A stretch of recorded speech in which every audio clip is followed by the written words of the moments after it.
Okay, I'm just going to explain how to take the soil sample. So it's basically very simple. We're wearing gloves when we take the sample.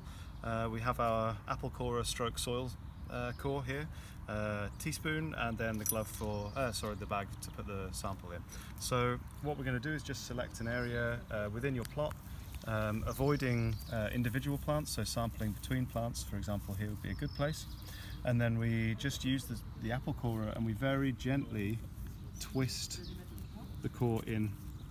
So it's quite difficult to get through the root mat, so don't push too hard. You want to cut the root mat through, not sort of push it down through the turf, and just slowly and gently twisting all the time through that soil profile. And having an intact core is not important here. It's the volume and the sort of the amount of soil that we want, really, that's important. So we're just going to cut all the way down to the end of the corer here, and then pull this out very gently. You might have to twist it back out again. This soil is quite troublesome, but in principle this is approximately what we're looking for here. So you then take your bag,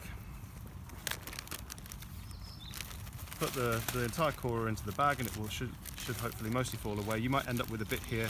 You can just use the end of the teaspoon just to pop this out, and that's it. Voila. So after we've finished our coring, this is approximately the amount of soil you'll get from one core.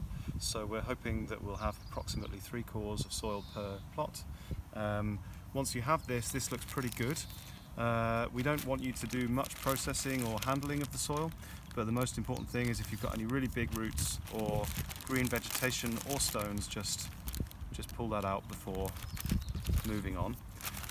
Once you have all of your cores in the bag, please just gently homogenize and move it around just to mix up the soil. Don't squash it to compact the soil into a sort of muddy ball, so try and keep it loose like this, and then that's more or less it.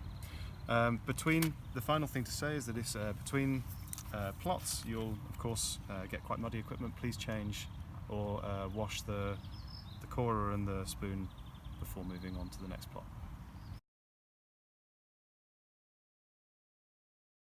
Here we have our tube of RNA later, which is filled up to 8 milliliters. So what we're going to do is we're going to take a soil sample and we're going to fill up the remainder up to approximately 10, and we're going to shake that tube up. First off, make sure to wear gloves while you're doing this. Here we're doing it in the lab, but you can do this in the field. That's no problem at all. And we're just going to take our clean implement and use that to fill up this tube.